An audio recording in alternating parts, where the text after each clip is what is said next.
Welcome to Commerce Mantra students.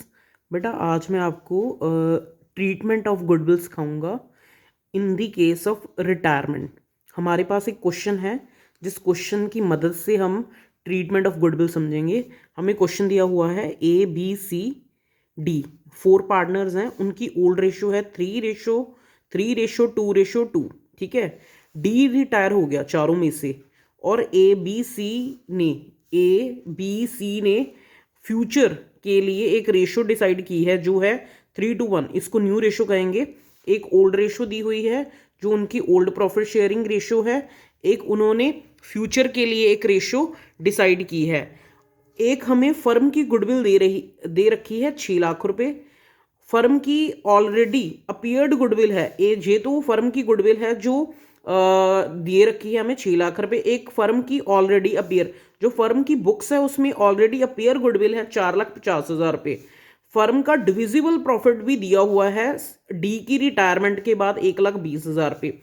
हम इनको कैसे सॉल्व करेंगे? इस क्वेश्चन को सॉल्व करने के लिए सबसे पहले हमें ओल्ड रेशो और न्यू रेशो का यूज करके गेनिंग रेशो कैलकुलेट करनी होगी। सबसे पहले हम गेनिंग रेशो कैलकुलेट करेंगे। उसका क्या फार्मूला होता है? New ratio minus old. New ratio हमें क्या दी है? 3:3:2:2। 3:3:2:2 और न्यू कितनी दी है हमें? 3:2:1। हम उसको सॉल्व करेंगे 3/6, 2/6 और 1/6। उसमें से माइनस कर देंगे 3/10, 3/10 और 2/10, क्योंकि हम डी तो रिटायर हो गया ना, तो इस हिसाब से हम इनकी कैलकुलेशन कर लेंगे। हमें मिला कि जो ए है उसको गेन हो रहा है, बी है उसको गेन हो रहा है, जो सी है वो सेक्रीफाई कर रहा है। तो हम सबसे पहले क्या करेंगे? हमने रेशो निकाल ली। हम सबसे पहले ट्रीटमेंट करेंगे नंबर 1, जो हमें गुडविल है ऑलरेडी एग्जिस्टेड थी बुक्स में, उसकी एंट्री होती है all partners account debit to goodwill. देखो ऑल पार्टनर है ABCD, A's capital, B's capital, C's capital, D's capital to goodwill. तो उसकी अमाउंट है 4,50,000 रुपये। उसको हमने ओल्ड रेशो 3:3:2:2 में बांट दिया। 3/10, 3/10, 2/10, 2/10, 4,50,000 को। तो हमारे पास वैल्यू आ गई 1,35,000 रुपये एज कैपिटल, 1,35,000 रुपये बीज कैपिटल, 90,000 रुपये सीज कैपिटल, 90,000 रुपये डीज कैपिटल, और क्रेडिट हमने कर दिया गुडविल को 4,50,000 रुपये। उसके बाद हम नेक्स्ट में आते हैं। हमें दी हुई है फर्म्स की गुडविल। फर्म्स की गुडविल को हम क्या करेंगे? सबसे पहले डी के शेयर में कन्वर्ट कर लेंगे। डी का शेयर है 2/10। 6 लाख मल्टीप्लाई 2/10, उसको हमने कैलकुलेट कर लिया 1,20,000 रुपये। तो इस केस में हम एंट्री क्या डालेंगे ये आपको याद रखनी होगी। इसकी एंट्री होती है गेनिंग टू सेक्रीफाई और रिटायर पार्टनर, ये आपने याद रखनी है। तो गेनिंग कौन है? ए एंड बी गेनिंग है, तो हमने लिखा एज कैपिटल, बीज कैपिटल। और सेक्रीफाई कौन कर रहा है? सी। और रिटायर कौन कर रहा है? डी। तो हमने लिख देना है to D's capital to C's capital. तो हम ए बी और डी सी में कैसे वैल्यू डालेंगे? जो हमारी टोटल गुडविल है फर्म की वैल्यूड दी हुई है, उसको हम गेनिंग रेशो में और सेक्रीफाई रेशो में मल्टीप्लाई कर लेंगे।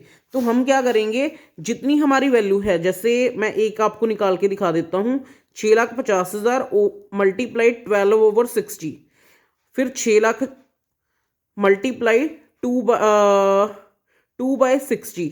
तो इसकी कैलकुलेशन करके हमें 1,20,000 रुपये 20,000 रुपये मिल जाएगी वैल्यू।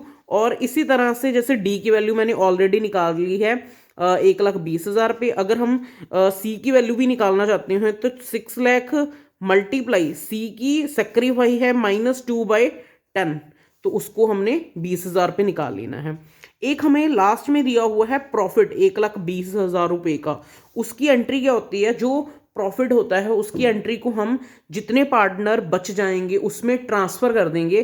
तो उसकी एंट्री हम लिखेंगे profit and loss appropriation account debit to A's capital, to B's capital, to C's capital, और उसमें हम बांट देंगे। वो हम किस रेशो में बांटेंगे? जो रेशो उनकी न्यू वाली रेशो है, क्योंकि डी की तो रिटायरमेंट के बाद ये प्रॉफिट दिया है, उनकी रेशो है 3:2:1 न्यू रेशो में हम डी की रिटायरमेंट के बाद जो प्रॉफिट है उसको बांट देंगे। जैसे profit and loss appropriation account debit to 12 lakh, to A's capital credit 6 lakh, to B's capital credit 4 lakh, to C's capital credit 2 lakh. ये कैसे आया? हमने 3:1 रेशो में बांट लिया 1,20,000 पे। तो इसमें मैंने आपको जैसे हमारा क्वेश्चन है जिसमें हमने ट्रीटमेंट ऑफ गुडविल करना है, हमें पुरानी गुडविल भी दे रखी है और हमें प्रॉफिट दे रखा है, उसको हम कैसे बांटेंगे।